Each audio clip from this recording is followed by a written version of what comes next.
Girl, tingnan mo to. Taran! So, I pick up these shells from the province.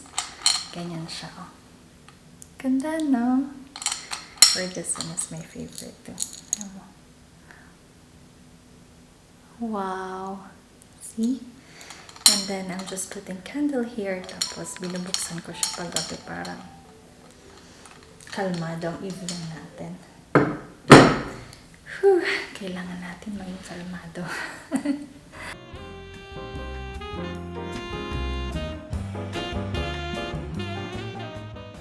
Someone asked me this question in one of the comments, no? And it says, my work and life balance po ba dyan ang nurse? So this is the topic that I want us to talk about today. Now, I previously created a vlog about it. Kindly check the link on the description box below, but this would be a part 2. This would be kumbaga yung work setting. I wanted to expand more on this topic to give you a bigger picture kung my work and life balance ba talaga dito sa Germany, if you're also interested to work as a nurse in Deutschland. Now, in the context of work, generally, most employees have 38 hours per week or 40 hours per week.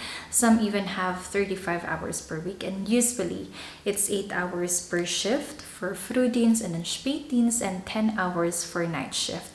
Some also do have 12 hours, pero it's voluntary and ilang facility pa lang naman yun. Also, in addition, no, working in a medical field, it doesn't look like na 5 days straight duty, 2 days off. So, minsan may week halimbawa na 3 days yung pasok mo, meron din ng 10 days straight duty ka. But then again, mas mahaba yung fry. Plus, of course, nagro-rotate yung shift. So, without further ado, let's go ahead and start. Number 1 is it's easy to negotiate work schedules. For us, no, every month, we have our own calendar draft in which pwede kaming mag-eintragen or magsulat ng Wunschdienst or Wunschfrei namin. Wunschdienst is kung gusto mo ng frühdienst, spätdienst o danach. Wunschfrei kung gusto mo ng frei sa certain days. If the schedule permits, it is always being approved. And even halimbawa, nagawa na yung things plan for the month pero nagkaroon ka ng spontan na termin, you can also ask your colleagues kung pwede bang makipagtaw siya ng shift, kung gusto mo ng frühdienst instead of spätschicht, or kung gusto mo ng frei, dibigyan mo din siya ng ibang frei sa ibang araw. I like na madali makipag-usap. When I also came back from the Philippines, no, I also shared to you why. I also asked one of my colleagues kung pwede ba ako makapagtaw siya ng nachtdienst. I decided to do nachtdienst kasi kailangan ito ng suslag, hospital bills are waiving, kay atig mong girl. So, it was approved by my boss. And once nakasettle ka na dito, no, let's say you're no longer with an agency, you're on your own, and let's say you wanted to change employers, you can also negotiate, halimbawa, mo ng frühdienst, gusto mo lang ng spätschicht, or kung gusto mo lang ng nachtdienst, pwede ka ding mag-request nun, you just have to bring that up front. I also met some Filipinos who had that certain condition, and nakuha din naman nila kung ano yung gusto nila. But then again, you also have to communicate. Number 2, negotiating work hours. Now, this is also new to me, no? I didn't know before na pwede ka din pala makipag-negotiate ng work hours mo. So, say ayaw mo ng 100%. Some employees negotiate yung percentage ng gusto lang nilang i-work. Halimbawa, they only wanted to work 80%. So, to do the math, if it's 40 hour per week na required ng employer, tapos gusto mo lang 80%, then you only have to do 32 hours per week. So, kumbaga lumalabas siya na 4 days per week lang. Mas madami kang fry. But of course, there's salary difference. But there are also people na I met here na kontento na sila sa sahod nila. Gusto lang nila ng mas mahabang fry. I also was talking to several site arbeits before, no? Siyempre, tanong-tanong tayo sa mga ganitong bagay na hindi natin alam. Say they're doing halimbawa 80% sa hub job nila, and then mag-add sila ng Nebenjob or sideline since it's 520 basis, 520 euro, and it's not taxable. Some also do halimbawa 80% sa isang job, 20% sa isang job, 70% or 30% since mas mababa daw yung tax. I still don't know the tax comparison since hindi ko pa siya na-try. You can also maybe explore more about it pag andito ka na sa Germany. For me personally, I'm also doing around 38 hours per week, and also I have my Nebenjob or sideline sa ambulante. Hindi ka papagalitan ng employer mo kung ayaw mo mag-work ng 100% kasi we all have our own reasons. For example, a friend of mine is a single mom. She cannot commit talaga na mag-work ng 100% kasi inaalagaan niya yung baby niya. So, she's working at 75%. Another friend of mine is working in intensive station. So, kailangan niya kumbaga ng mas mahabang fry or holong para hindi siya overforded sa work. She also requested to work at 80%. You have to know really what would work for you so you can still both enjoy work and life balance. Third one, more VL, more fun. You heard me talk about this multiple times, so hindi ko na siya i-elaborate. But the first time I learned that generally employees have 30 days vacation leaves per year, I was like, girl, mag-book na tayo. So to add up, it's actually more pa, hindi lang siya 30 days. Kasi halimbawa, you plotted yung vacation leave mo, pumatak ng holiday, hindi siya counted. Or halimbawa, pumatak siya ng weekend, 0.5 lang yung count niya. So, kumbaga, may extra fry ka pa. Halimbawa, in a month, meron ka din ng 4-night shift. Meron ka din ng extra 1-day fry. So, wala ka lang ng sush lang. Pero at least, may work and life balance ka pa din naman. And the last one, this would be asking for sick leave. Now, in the regal, you can call in sick for 1 to 2 days without doctor's note.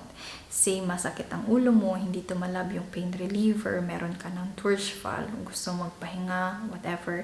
You just have to call in sa work in advance so they can organize yung shift na may iwan din. But let's say talaga na may sakit ka, na kailangan mo ng mahabang erholong, kailangan mo ng mahabang fry, your doctor can also give you longer sick leave days or weeks na kailangan mo. Hindi ka madedehado sa employer mo niyan. I also read one comment sa Facebook before, no? I'm no longer using Facebook. But it was long time ago. Someone wrote down na yung isang Filipino daw is nag-meld ng crank pero umuwi sa Pilipinas. In the regal, dito sa Deutschland, crank is crank kahit anong reason pa yan. Wala din naman din sa regal na dapat sa bahay ka lang magstay, dapat sabihin mo kung anong sakit mo, wala nang ganyan. If hindi naman talaga halimbawa na totoong crank, no, it's not for us to judge naman, sa kanya yon. But there's a lot of reasons din na minsan hindi din naman talaga natin nakikita, like sikisya belastong, overforded ka sa work, or meron ka ng sakit na ayaw mo naman imitalan sa iba. These are things na hindi natin nakikita. And unlike kasi sa work setting natin sa Pilipinas, no, halimbawa stress ka sa buhay. It's not something na you can call in sick naman kasi hindi natin afford na hindi pumapasok sa Pilipinas for those reasons. Tinatry natin kayanin as much as we can, pero dito, calling sick is also our right as employees kahit anong reason pa yan.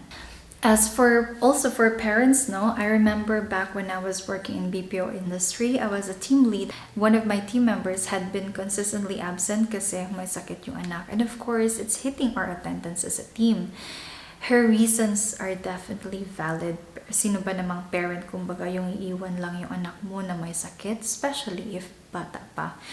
Pero sa Pilipinas, I felt that really business is still business. And sometimes, hindi siya makatao. Dito, sa Deutschland, they also have a term, kinderkrank. So, for example, hindi ikaw yung may sakit, rather yung anak mo, pero kailangan mong magstay sa bahay, hindi ka makapasok. You can also mail din and magsabi na you would be on kinderkrank. Your salary mo would not be coming from the Arbeitgeber, rather from the Krankenkasse. Now, when I learned about it, no, since meron nga ako ng friend dito who is a single parent sa Deutschland, I thought about that experience sa BPO and thought na sana ganun din sa Pilipinas. I am sure you have lots of stresses as parents. Pag samasamahin mo yung stress sa work, stress sa bahay, it's really overwhelming. And I'm glad na dito hindi mo kailangan rumagada kasi we all need magpahinga. Pwede ka magstay at alagaan yung baby mo sa bahay kasi kailangan mo. So there you go.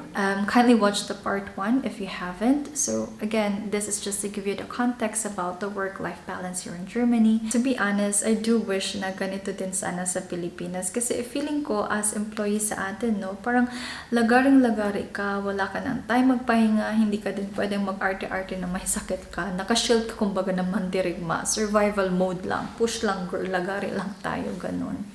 But when I move here, I also learn na pwede ka din palang mag-slow down. Okay lang pala magpahinga. Okay lang pala na mag-call in sick pag hindi mo talaga kaya. Mahaba din pala yung mga vacation leave days mo. Pwede ka din pala mag-request ng mahabang fry, etc. So there, I do hope it gives you a context about the work and life balance here in Germany if, again, you're interested to work as a nurse in Deutschland. This has been Odyssey. I'll see you guys on the next. Cheers!